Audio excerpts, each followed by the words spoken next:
Hi மக்களே வணக்கம். Big பாஸில் ஒரு இன்ட்ரெஸ்டிங்கான சம்பவம் நடந்துச்சுங்க. என்னன்னு பார்த்தீங்கன்னா, சௌந்தர்யாவை பழித்திக்கணும்னா முத்துவும் விஷாலும் முடிவு பண்ணிட்டாங்க. அதுக்கு ஒரு டாஸ்க் கொடுத்தாங்க பாருங்கள், நம்மளே அலசந்து போயிடுவோம். அப்படியே ஒரு டாஸ்க் இப்படிலாமா யோசிப்பாங்க அப்படிங்கிற மாதிரி இருந்தது அந்த டாஸ்க்கு. என்னன்னு பார்த்தா, சௌந்தர்யா லாஸ்ட் வீக்கு கிச்சன் டீமில் இருந்ததுனால மறந்துட்டு அந்த கோட்டை தாண்டி காலை வச்சுட்டாங்க.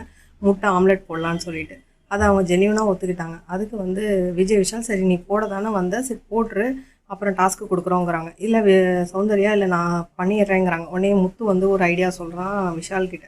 உடனே அந்த ஐடியாவை என்னான்னு பார்த்தா, கோழி முட்டை போடுற மாதிரி நடிக்கணுமா, 10 முட்டை போடணுமா, அந்த முட்டையை அடக்காத்து குஞ்சு பொறிச்சு அதை காக்கா கிட்டேருந்து விரட்டணுமா.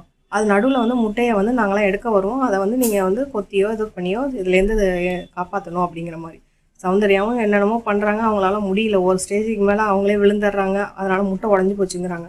திருப்பி செய்யுங்கிறாங்க. இதெல்லாம் ஒரு டாஸ்க்காங்க? டாஸ்க்கை கொடுக்குறதுலையும் ஒரு ஜென்யூன் இது வேணாம். முட்டை போட வந்தனால முட்டை போடுற மாதிரி நடிக்க சொல்கிறாங்க. இந்த ஐடியா கொடுத்தது பார்த்தா முத்து.